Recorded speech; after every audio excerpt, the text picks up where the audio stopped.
First things first, time for four things first. And Brandon, you loved Kyle Kuzma talking Titletown on Twitter. I love this. I think this could be great for sports. You know, you got the Dodgers winning it after 32 years, and then the Lakers just done it. But then you got Kyle Kuzma goes on Twitter and says, hey, you guys know what to do, talking to the Rams. But Kyle, what about the Chargers? Show them some love, man. You got to see them when you go out to Delilah's and Malibu, Nobu, Malibu. You're going to see those guys, so give them some love.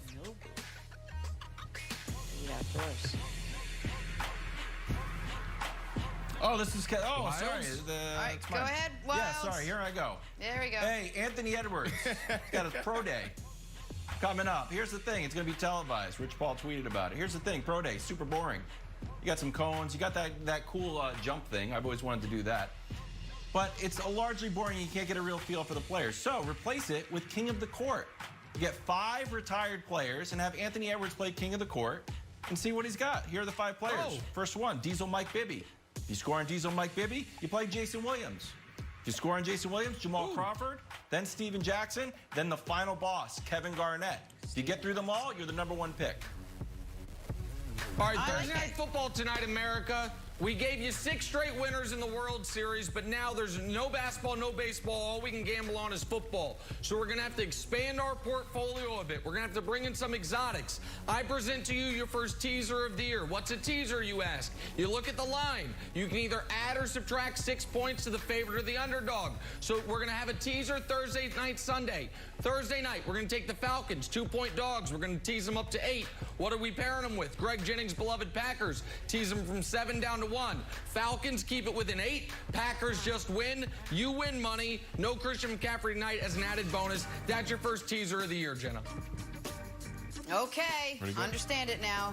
In 2017, the Jets were chugging along at 5-11. They're always 5-11. Josh McCown was their quarterback. They're getting ready for the draft. They bring in a bunch of people. We found out yesterday, one of the people they brought in, a guy by the name of I think I'm pronouncing it, Patrick Mahomes. Well, they brought him in. They could have drafted him, could have had a quarterback. But you know what? They liked him. They interviewed him. They let him go.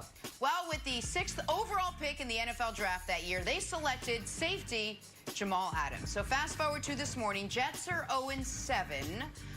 Their quarterback looks lost, and Jamal Adams no longer plays for the team. So all's well that ends well if you're a New York Jet. Let us talk Packers now, a team with slightly more success. I said it in a very relaxing tone. I did not get fired up. First time, long time. Former Packer Greg Jennings here to help us talk current Packers. A new report yesterday has Green Bay among the teams interested in trading for Texans wide receiver Will Fuller. Despite a history of injury problems, Fuller's played in all 7 games this year. When he's on the field, he's a dynamic weapon. When he's off the field, I'm sure he's good at other things, but that's not important now. Greg Jennings, do the Packers need to add another weapon for Nick to move them up a tier to true contenders? Nick to move them up a tier. Nick, you should just move them up a tier. Stop treating them like that, man. They don't need to add anything else, but they do to make a deep run and to just secure that receiver room. I definitely think they do need to add a weapon. And to be honest, I look at the reports that are out there and Will Fuller, and I'm not high on Will Fuller because of the injuries and playing in the cold weather and just his level of play that he could provide. It would be good, but a guy to me that would fit this team to the T is a guy like Golden Tate. He's in New York. He's not winning anything. He's a big playmaker. He's an older guy who just wants to win at this stage in his career. He can make impact plays. He can play in the slot. He can play outside. He's durable. Go get Golden Tate, guys. I like that. I like it. So here'd be my question, Brandon. Is receiver really the Packers' biggest need? Because last year, what was their problem? They got bullied by the Niners twice. They were, what were they last year? 14-2 against everyone not named San Francisco, and then 0-2 against San Francisco, right? And this year, what's the one game they've looked bad? The Bucs. They got bullied by the Bucs, and they couldn't stop the Bucs.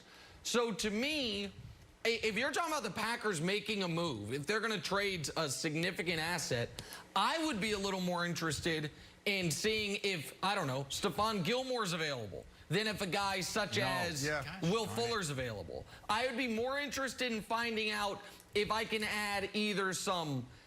No offensive linemen are going to come available. So either some defensive line or secondary help than wide receiver help at this point in the season, Brandon.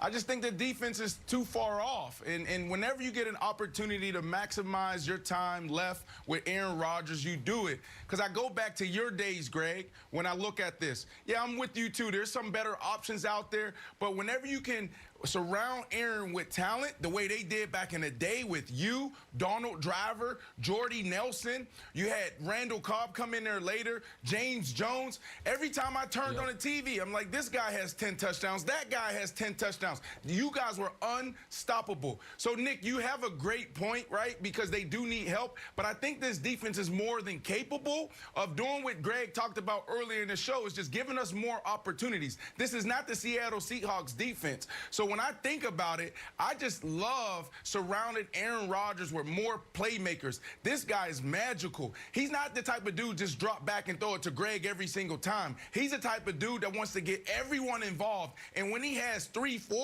pass catchers, man, it's over with for the NFL. So I like this, you know, especially with guys being banged up, Wilds.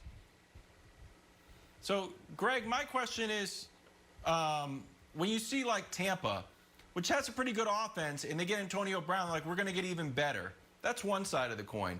And then you look at Seattle, it's like, wow, we're terrible on defense. We need to really sort of solidify that. Packers are somewhere in between. Like, they don't really need a wide receiver, do they? Aaron Rodgers got 17 touchdowns, 3rd in the league, and he's played 1 fewer games than Brady, and he's 2nd in passer rating. So to me, it feels like, I don't know, I don't like flirting with the idea, because Aaron Rodgers consumes a lot of media, even though it says he doesn't. And it'd be like, we ended up not getting a wide receiver even after I read all these reports. For me, I'm 100% in with what Brandon is saying. If you surround Aaron Rodgers with just unlimited access to talent and skill players, the sky is the limit.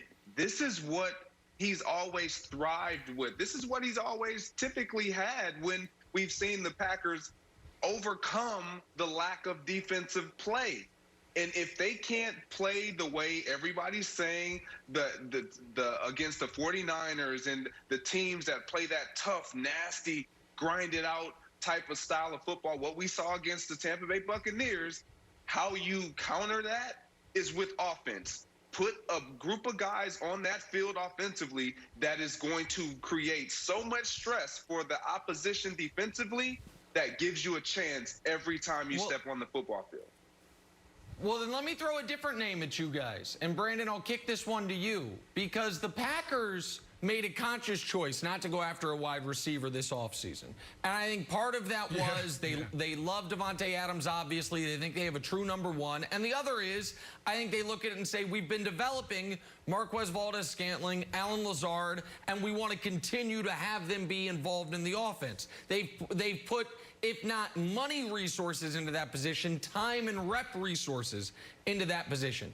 If we're going to focus on the offensive side of the ball, one spot they didn't address in the draft, they haven't spent money on, they haven't spent reps on, is tight end. If we're talking about the Giants selling off pieces, what about buying super low on your brief teammate Evan Ingram? Former first-round pick, a guy who is in college showed flashes of being a big-time playmaker. In the NFL, has had some drops issues, isn't a great blocker, is, however, a big fan of first things first, big LeBron guy. What up, Evan? And maybe could use a change of scenery, Brandon. Like, Greg, you said you like it. How do you think that fits, Brandon? Yeah, I'll pass it to Greg quickly here. I love it. I play with Evan. This dude is underachieving right now. He could easily be one of the most premier tight ends in the National Football League. He definitely could use a change of scenery, Greg. I don't know if you think he fits in there, but I think he does. I 100% love that, Nick. And I think he fits in great. When I first saw Evan Ingram. He reminded me, he was so reminiscent of Jermichael Finley to me. He catches the ball well. You can split him out. He's really a hybrid wide receiver playing tight end with a huge frame. That would be phenomenal. I would love to see that. Again, the Packers need to make a splash. Why not? I love the fact that we were talking about Will Fuller and we all came up with 13 other names playing the role of GM for the Packers. Greg, I want to get your take on something we heard from Aaron Rodgers during his press conference yesterday. I'll ask you about it on the other side, but take a listen to this. Just wondering if you might be willing to hop into the DeLorean with me. Back to 2008, your first career start. It's a Monday night. It's against Minnesota at Lambeau. What was that day like for you? And was there a time either leading up to the game or during the game where you really ultimately felt settled? Well, I don't feel like I felt settled until I hit Greg on that, deep corner post in the beginning of the second quarter, I believe it was. All right, 85, take us through this play. Let me tell you. So we get in the huddle, and anytime you get a play and you know it's coming to you, like, I don't know, Brandon, if this ever happened to you, but I would be like, okay, man, make this play. Don't do nothing stupid. Don't get a false start. Just catch the ball.